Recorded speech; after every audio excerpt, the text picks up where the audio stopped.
There's no particular order for assembly, so I'm just going to start with the sprinkler head, and you'll connect that to your 1/2 inch to 3/4 inch threaded adapter.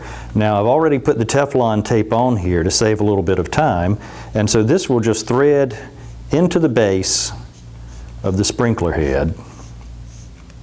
Get a good tight connection there. You really can't over tighten if you tighten by hand, and that way you'll avoid leaks. So let's put that aside for just now.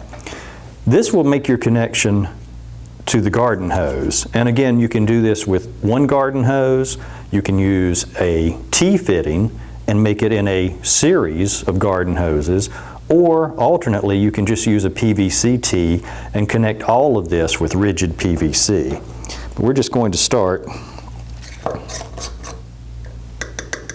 with a little primer here and on the inside here to get our connection started.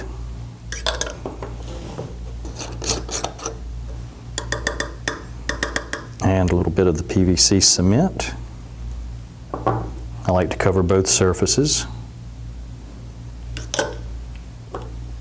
Put those together, give it a twist, and it should get rigid in about 30 seconds. So we can leave that. Now, we're going to come back to this, which is our main fitting. We're going to do the same thing here. A little bit of primer there. And on the large PVC pipe, a little bit of primer on the outside. Again, a little bit of the glue, the cement that'll hold it all together, inside and on the outside. And now this will just slip together. Give it a twist.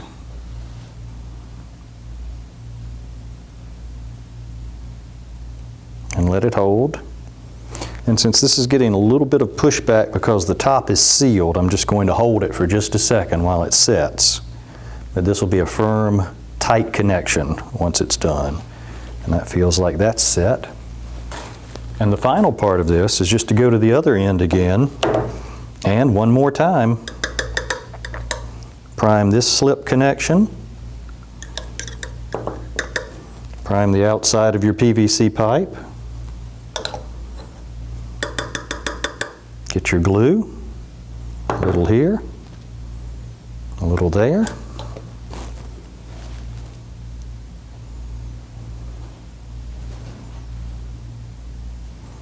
Make your connection.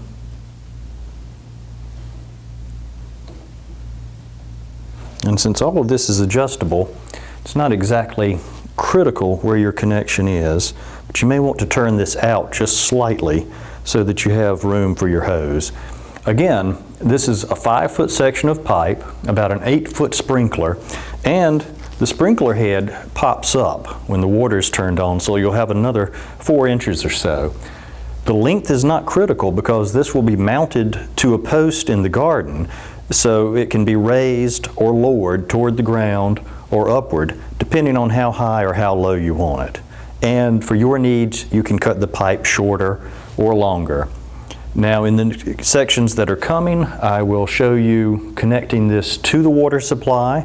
We'll see how well it shoots the water across the garden, and then we'll talk about the actual cost of materials in the final section.